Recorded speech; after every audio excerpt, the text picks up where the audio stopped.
네, 지난 한 주간 우리나라의 최대 관심사에는 총선이었습니다. 총선. 내가 사는 나라가 어떤 나라가 되어야 하는지 총선을 통해서 국민의 뜻이 드러나는 이번 국회의원 선거가 되었습니다. 결과는 현 정권이 더 나은 모습으로 변해야 된다라는 것이 국민의 뜻이었습니다. 그래서 현 정권이 더 나은 모습으로 변화되고 우리나라가 더 좋은 나라가 될 수 있도록 그렇게 우리가 함께 기도하고 응원하고 또 이렇게 바라보면서 격려할 수 있는 우리 모두가 되기를 간절히 소원합니다. 특별히 우리 그리스도인들이 많은 기도가 좀 필요합니다. 그래서 하나님께서 지혜를 주시고 또 겸손함을 주시고 또 하나님께서 원하시는 뜻이 무엇인지를 깨닫게 해주셔서 나라를 거룩한 나라로 만들어가는 그런 지혜가 필요하기 때문에 우리 믿는 자들이 더욱더 많이 기도해 줘야 될 그런 사명이 있는 것 같아요. 여러분, 우리 그리스도인들은 성경을 통해서 하나님께서 모든 나라들 중에 한 나라를 선택하시고 그 나라를 통해서 이 땅의 모든 나라는 어떤 나라가 되어야 되는지를 줄기차게 가르쳐주고 있어요.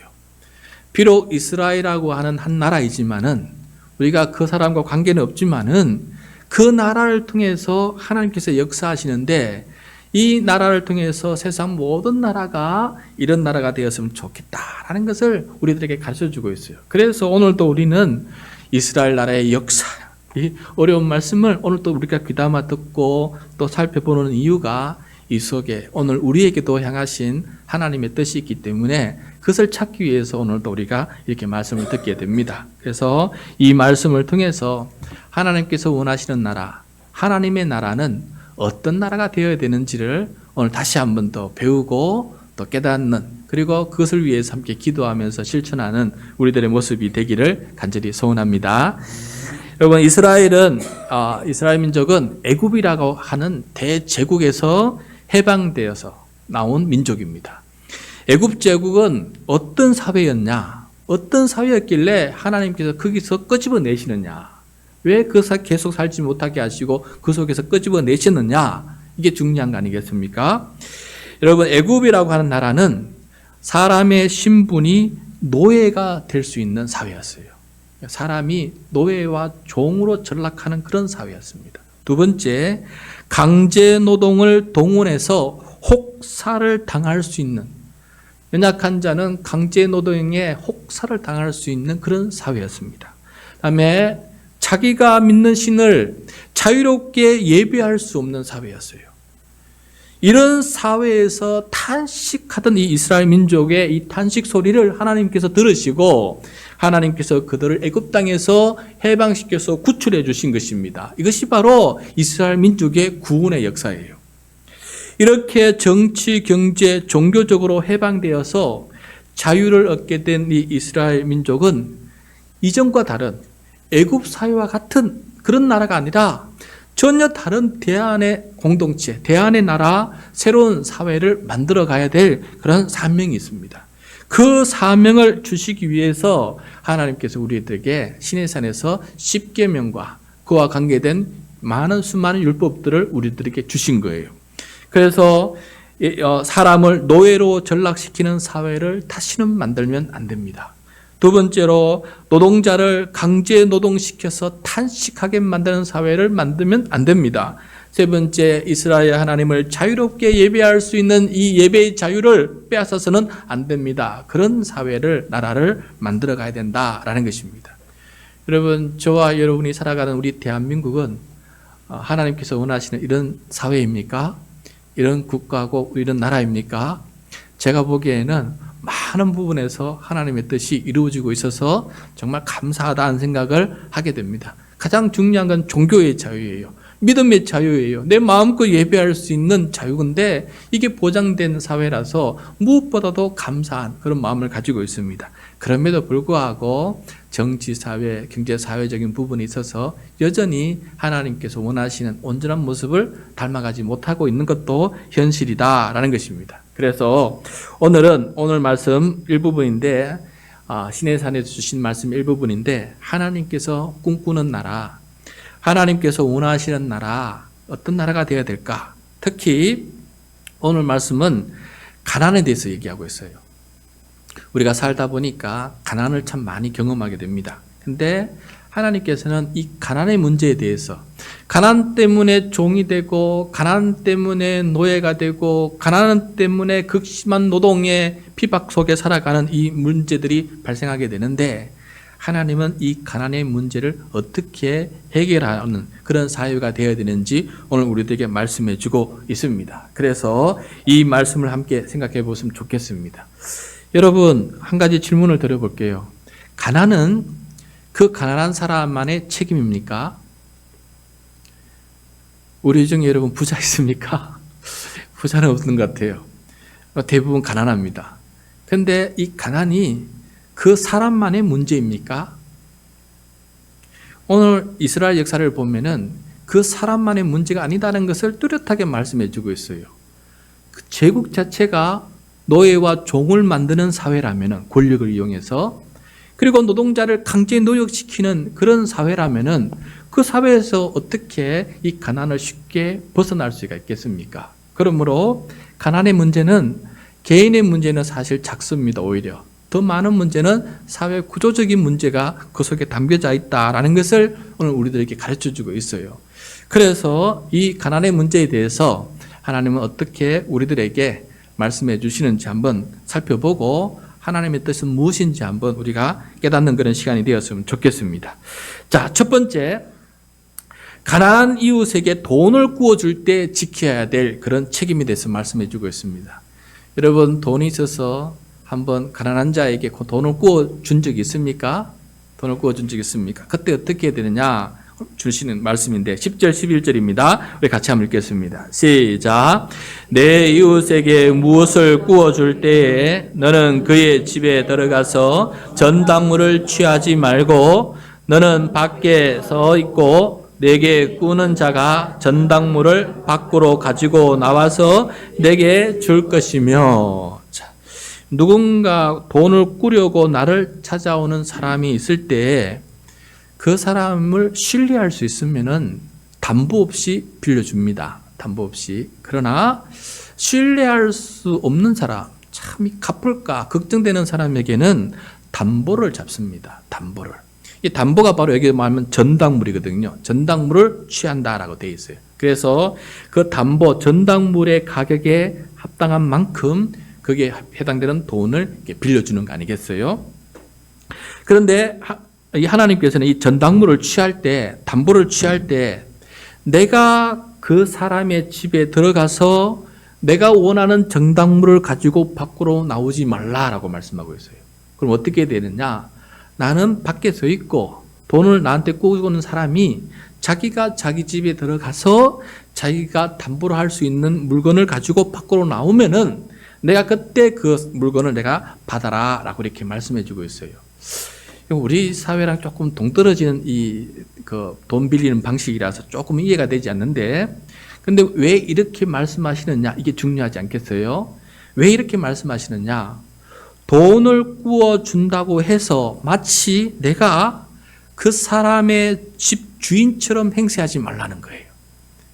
힘들어서 나에게 돈을 구우러 왔지만은, 그렇다고 그래서 그 사람을 함부로 대하지 말고 내 마음대로 대하지 말고 여전히 그에게 있는 소유에 대해서 존중히 여길 수 있는 사람으로 그렇게 대해줄 수 있는 사람이 되어야 된다라는 거 이렇게 말씀해 주고 있는 것입니다. 그러니까 하나님께서는 가난한 자의 그 인권, 그 자존심, 그 사생활조차도 우리가 존중히 여겨줄 수 있는 그런 사람이 되어야 된다. 그런 사회의 제도가 되어야 된다라는 것을 말씀해 주고 있습니다. 자, 그 다음 두 번째 한번 보겠어요. 두 번째, 매우 가난한 자가 나에게 돈을 꿀 때, 매우 가난한 자가 나에게 돈을 꾸러 올 때 나는 또 어떻게 돼야 되느냐, 그 말씀을 해주고 있습니다. 12절 13절입니다. 시작. 그가 가난한 자이면 너는 그의 전당물을 가지고 자지 말고 해질 때에 그 전당물을 반드시 그에게 돌려줄 것이라. 그리하면 그가 그 옷을 입고 자며 너를 위하여 축복하리니 그 일이 내 하나님 여호와 앞에서 내 공의로움이 되리라. 네. 여기서 가난하다, 얼만큼 가난하냐? 얼만큼 가난하냐? 전당물을 잡을 게 없어서 자기가 입고 있는 겉옷, 이것이 마지막 담보가 되는 그런 사람이에요. 이게 바로 오늘 여기 12절에 나와 있는 가난한 사람입니다. 더 이상 전당 잡을 게 없어서 내가 입고 있는 이 겉옷을 벗어줘야 되는 그런 가난한 사람이에요. 이 경우에 해가 질 때가 이르면은 그 돈을 꾼 사람이 돈을 갚지 못한다 할지라도 그 겉옷을, 그 전당물인 겉옷을 반드시 돌려주라라고 이렇게 말씀하고 있어요. 이게 무슨 뜻일까요, 여러분? 이 사람에게는 밤이 되면 추워요. 건동 지역은 낮에는 덥지만 밤에는 추워요. 그래서 겉옷이 마지막으로 그 사람이 덮고 자는 이불입니다. 마지막 이불이에요. 그래서 밤새 그가 추위에 떨지 않도록 이 겉옷은 돌려주라라고, 해가 지면은 반드시 돌려주라고 이렇게 주님께서 명령하시는 것을 보게 됩니다. 이 말은 어떤 의미겠습니까?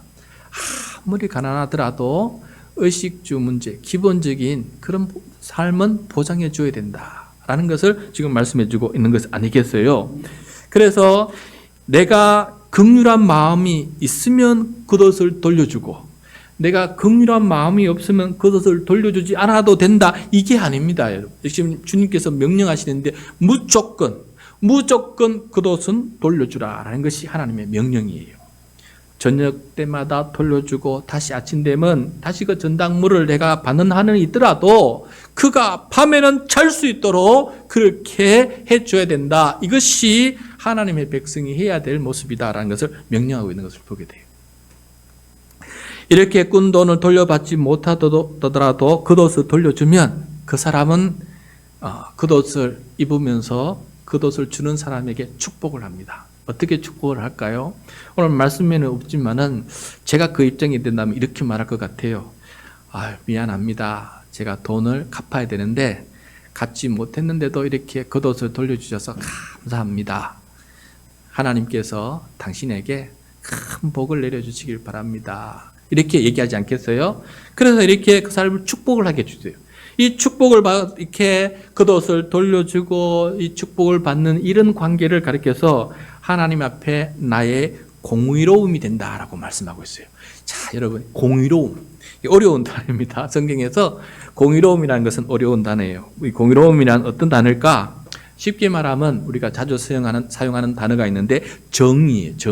정의, 공의는 같은 말입니다. 성경에서 의라고 하는 개념이 있는데 의를 공의라고 말할 때도 있고 그것을 정의라고 말할 때도 있어요. 그래서 의, 정의, 공의, 이거 모두가 같은 말입니다. 그 의미는, 근본 의미는 무엇이냐? 올바른 것, 올바른 관계를 뜻해요. 올바른 것, 올바른 관계.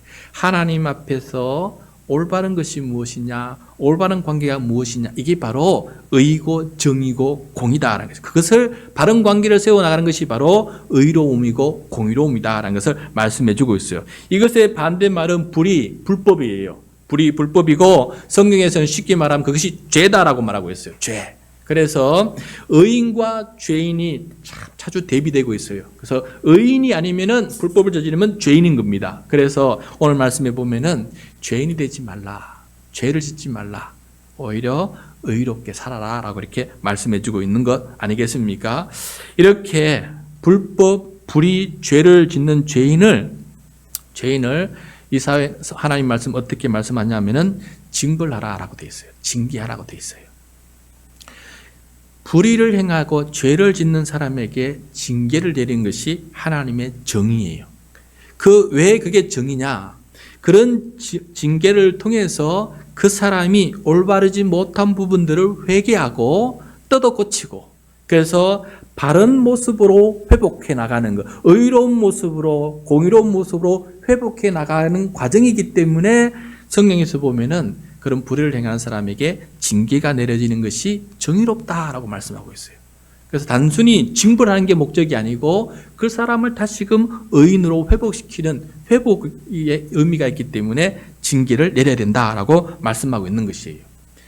그런데 이렇게 징계가 내려지지 않고 불의가 계속 이어질 때 어떤 일이 벌어지느냐? 많은 나쁜 일들이 벌어지는데 그 중에 큰 문제 중에 하나가 이 사회에 가난이 나타난다는 거예요. 가난한 자가 나타나게 된다는 것이에요. 이것이 바로 문제다라는 것입니다. 그러면 이 가난의 문제는 그럼 어떻게 해결해야 되느냐? 똑같은 정의를 이루어져야 되는데 이때 정의는 어떤 정의냐? 분배가 제대로 공정하게 이루어지도록 이 사회 속에 분배의 정의가 이루어져야 된다라는 것을 말씀해 주고 있어요. 그러니까 불의를 행하면은 징벌적 정의, 징계를 통해서 정의가 이루어져야 되고, 가난이 일어나면은 분배를 통해서 올바른 정의가 이루어져야 된다는 것을 말씀해 주고 있다는 거예요. 자, 이런 그러면 정의 공의가 또 구체적으로 그 다음 부분에 또 계속해서 말씀해 주고 있는데, 가난한 자에게 돈을 구워주는 사람뿐만 아니라 가난한 노동자를 고용하는 고용주에게도 이 가난의 문제를 해결하는 공의로움이 펼쳐져야 된다는 것을 말씀해 주고 있어요. 세 번째 말씀인데 14절 15절 말씀이에요. 우리 같이 한번 읽도록 하겠습니다. 시작. 공궁하고 비난한 품꾼은 너희 형제든지 내 땅 성문 안에 우구하는 객이든지 그를 학대하지 말며 그 품삯을 당일에 주고 해진 후까지 미루지 말라. 이는 그가 가난함으로 그 품삯을 간절히 바람이라. 그가 너를 여호와께 호소하지 않게 하라. 그렇지 않으면 그것이 내게 죄가 될 것임이니라. 예. 여러분, 여기서 품꾼이라고 하는 것은 일용직 근로자를 말해요. 일용직 근로, 하루 벌어서 하루 먹고 사는 사람을 말합니다. 품꾼의 대부분은 정말 가난하고 빈궁해요. 정말 가난하고 빈곤합니다. 이 품꾼이 자국인이든 외국인이든 그 근로자가 내 국민이든 외국인 근로자든 간에 학대하지 말라라고 명령하고 있습니다. 여기서 품꾼을 학대한다는 것은 신체적인 학대, 정신적인 학대 모든 것을 포함하고 있고 괴롭게 하고 가혹하게 대하는 거예요. 사람을 아주 가혹하게 대하는 것을 가리켜서 이 학대다라고 말씀하고 있어요. 사람이 가난하다는 이유로 학대받는 일은 없어야 된다. 이것이 하나님의 뜻이에요. 하나님은 우리 모두에게 전부 인권을 주셨어요. 어느 누구도 그 인권이 무시를 당하거나 학대당하는 일은 없어야 되고, 인권이 짓밟힘을 당할 때 그것은 죄다. 그래서 가난을 이용해서 사람의 노동력을 착취하는 것은 이 사회의 죄다라는 것을 성경은 말씀해 주고 있습니다. 여기서 가난한 품꾼을 가장 가혹하게 대하는 것은 무엇이냐? 당일 품삯을 미루는 것이에요. 당일 받아야 될 인건비를 안 주는 것이 가장 가난한 품꾼을 가혹하게 대하는 것이다 라고 말씀해 주고 있습니다. 주더라도 해가 진 후에 주는 것도 가혹한 거예요. 왜 이것이 이렇게 가혹합니까?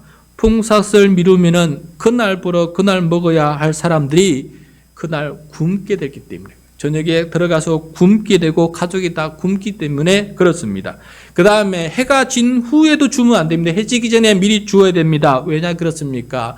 해 지기 전에 돈을 가지고 가서 양식을 사야 되겠는데 해가 진 후에 시장을 다 닫아버리면 어디 가서 양식을 구할 수 있겠습니까? 그러므로 해 지기 전에 그 일당을 주라라고 말씀하고 있는 것을 보게 돼요. 그래서 고용주에게 하나님께서 주시는 이 가난의 문제를 해결하는 하나님께서 주시는 명령이에요. 그날 품삯은 미루지 말고 해지기 전에 반드시 주라. 이것이 하나님께서 세워놓으신 규정입니다. 그런데 심지어 예수님은 품꾼이 아침 9시부터 정각에 와서 아침 9시부터 일하든 12시에 와서 오후만 일하든 혹은 오후 4시에 와서 마지막 5시까지 1시간만 일하든 하루 품삯을 동일하게 주는 주인에 대해서 이야기했습니다. 왜 이렇게 동일하게 주느냐?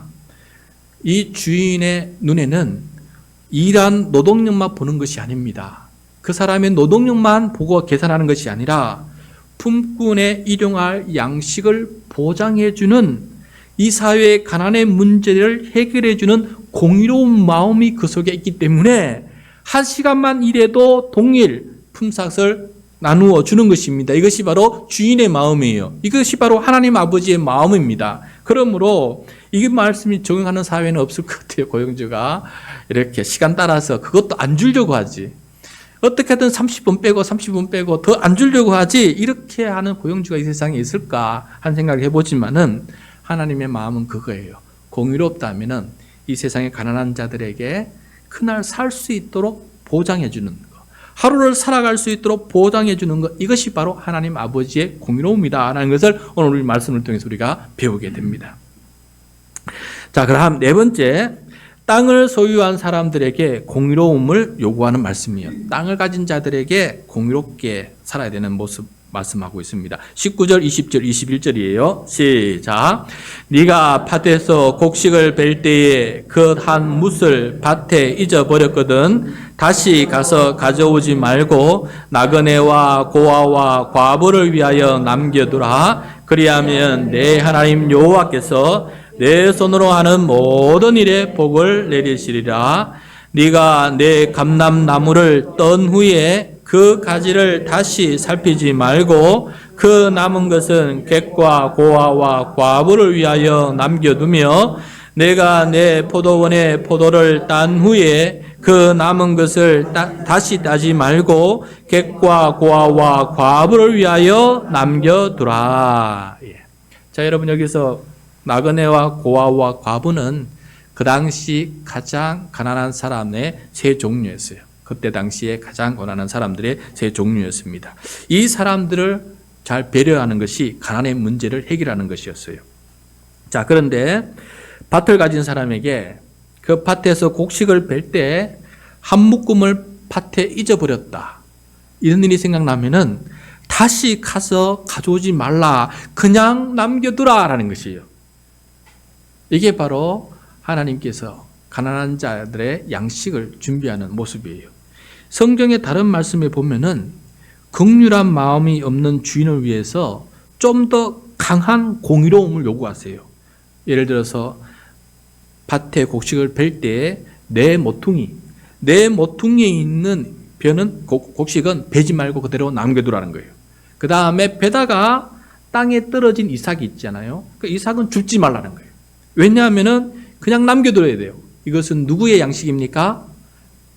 객과 고아와 과부의 양식으로 하나님께서 정해두신 것이에요. 그 소유권은 내게 없는 겁니다. 두 번째, 감람나무, 우리 올리브죠. 올리브 기름을 따는 건데, 감람나무의 열매를 떤 후에 가지를 다시 살피지 말고 그 남은 올리브 열매를 남겨두라는 거예요. 성경에 또 다른 말씀을 보면 긍휼한 마음이 없는 이 주인을 위해서 더 큰 공의로움을 요구하시는 말씀을 할 때도 있어요. 가지 끝부분에 있어서 손이 닿지 않는 부분은 짝대기로 떨지 말고 손이 닿지 않는 부분은 그냥 남겨두라. 그건 전부 다 누구의 양식입니까? 객과 고아와 과부에게 정해놓은 하나님의 양식이에요. 그것을 내가 틀면은 도둑질하는 거예요. 그 소유권 나에게 없는 겁니다. 그걸 뜯어서 짝대기 떨어서 내가 가지면은 그것은 객과 고아와 과부의 양식을 도둑질하는 거예요. 훔치는 거예요. 그 다음에 포도원입니다. 포도원에 포도를 딴 후에 남은 것을 다시 따지 말고 남겨두라 그랬어요. 나중에 성경의 다른 곳을 보면은 긍휼한 마음이 없는 주인을 위해서 더 강한 공의로움을 요구하세요. 어떻게 말씀하시느냐? 포도나무마다 한 송이는 남겨두라. 포도나무마다 한 송이는 남겨두라. 왜? 그건 누구의 양식입니까? 객과 고아와 과부의 양식이기 때문에 그렇다는 거예요. 왜 일정 부분을 남겨두라 하느냐면은 하나님께서 그들이 먹을 것이 없을 때 그것이라도 먹고 살아갈 수 있도록 하나님께서 굶어 죽지 않도록 배려하시는 하나님의 최소한의 양식이라는 거예요. 그들을 위한 최소한의 양식이기 때문에 이 사회만은 그 양식을 그들을 위해서 남겨두는 것이 바람직하다. 그러므로 그게 손대지 말라라고 하나님께서 명령하신 것을 보게 돼요. 그런데 여러분, 이것뿐만 아닙니다. 심지어 하나님께서는 추수하기 전에도 배고파서 먹을 것이 없어 굶주린 가난한 사람이 곡식밭에 들어가서 낯선 대면 안 됩니다. 낯선 되지 않지만은 손으로 그 이삭을 따서 비벼서 먹는 것은 가다 허락하셨습니다. 이건 도둑질이 아니다라고 말씀했어요. 그건 배고픈 사람이 당연히 할 수 있다라고 말씀해 주세요. 오늘날 같으면 도둑질이라고 경찰에 신고하고 난리 나지 않겠습니까? 그 다음에 포도원에 들어갈 때에도 추수하기 전에도 마찬가지예요. 바구니 들고 들어가서 따면 안 돼요. 바구니에 담으면 안 됩니다. 그건 수확이 돼요. 그러나 들어가서 한 송이 따서 내가 그 먹는 것은 허락해 주셨어요. 그것은 그렇게 먹어도 된다라고, 그건 그렇게 가난한 자 배고픈 자가 반드시 먹어야 되는 양식이다라고 하나님께서 그렇게 명해 두신 것이에요. 그래서 신약성경 읽다 보면 예수님의 제자들이 길을 가다가 배고파가지고 밀 이삭을 따서 먹는 일이 있지 않았습니까? 그걸 주님 가만 내버려 두지 않았어요. 왜 그렇습니까? 배고팠기 때문에, 먹을 양식이 없었기 때문에, 그렇게 먹는 것은 가기 때문에, 그 양식은 먹어도 되는 양식이고 나를 위한 양식이기 때문에 그렇게 먹게 내버려 두신 것을 우리가 보게 됩니다. 자, 이 말씀을 묵상하다가 저는 그런 생각이 들었어요. 하나님께서 사회보장제도를 이미 만들어 두셨구나. 하나님께서 이미 사회보장제도를 이렇게 만들어 두셨구나 하는 것을 깨닫게 되었어요. 그래서 제가 사회보장제도가 뭔가 한번 찾아봤어요. 위키백과전 사전에 한번 찾아보니까 다음 화면을 보시면은 사회보장제도를 이렇게 설명해 놨습니다. 출산, 양육, 실업, 은퇴, 장애, 질병, 빈곤, 사망 따위의 어려움에 처한 사회 구성원들의 생활을 국가 및 지방자치단체가 일련의 사회 정책을 통하여 해결해 주는 복지제도다라고 말씀하고 있습니다. 이게 기록된 것을 읽게 되었어요. 국민 각자가 직면하고 있는 실업, 질병, 재난 등의 위험에 대해 그 위험과 불행의 책임이 개인에게만 있는 것이 아니다라는 것을 말씀해 주고 있어요. 국가가 나서야 되고 사회가 그 책임을 가지고 부담을 가지고 나가야 된다라는 그 신념 속에서 이것이 사회보장제도가 만들어졌다라는 것을 오늘 보여주고 있습니다. 그래서 국가 또는 사회가 공공자원의 일부를 분배해서 가난한 모두가 기본적인 생활을 할 수 있도록 보장하는 사회, 그런 제도가, 그런 정책이 만들어져서 움직이고 있는 그 사회가 하나님 보시기에 합당한 나라고 하나님 나라에 가까운 나라다라고 우리에게 말씀해 주고 있는 것이에요. 이런 사회보장제도는 오늘 말씀에 나오는 이 사회의 공의로움, 이 공의로운 사회의 모습을 잘 발달시켜준 그런 모습이 아닐까 생각을 해보게 되었습니다. 성경은 좀 간단하지만은 오늘날 사회보장제도 보니까 엄청난 법률이 많아요. 다양한 분야에 다양한 그 조항들이 많이 있는 것을 보게 돼요. 그만큼 이런 것들은 하나님의 뜻을 참 이 사회가 잘 받들어서 잘 진행하고 있다라는 것을 생각해 보게 되었습니다. 사회보장제도는 가난은 자체를 없애지는 못하지만은 가난한 자에게 기본 생계가 보장되도록 도와준다. 이것이 하나님의 뜻이다라는 것을 우리가 깨닫게 됩니다. 자, 그러면은 이 사회보장제도를 싫어하는, 공의롭지 못한 사람들에게, 이런 사회보장제도를 싫어하는 사람들에게 가진 자를 말하는 겠죠. 하나님께서 어떻게 말씀하시느냐? 18절, 22절 말씀해 주는데 똑같은 말씀이라서 18절 하나만 읽겠습니다. 18절 같이 읽겠습니다. 시작.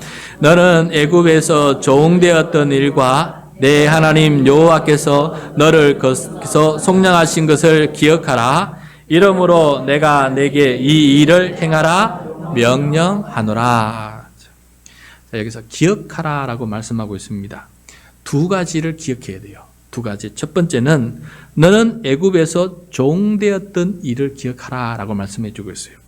애굽 그 제국 사회에서 가장 가난하고 힘없는 신분 종으로 살아갔던 사람이었다는 것을 기억하라. 학대받고 강제 노역에 탄식했던 그 사람이었다는 것을 기억하라. 그런데 네가 다시 종을 만들고 학대하는 사회를 만든다면은 애굽 사람이랑 뭐가 다른 바가 있느냐? 네가 구원받은 이 사실을 반드시 기억해라. 어디서 구원받은지를 기억하고 그 구원을 이루어 나가는 사람이 되어라라고 말씀해 주고 있습니다. 둘째, 내 하나님께서 너를 애굽에서 속량하신 것을 기억하라라는 것입니다.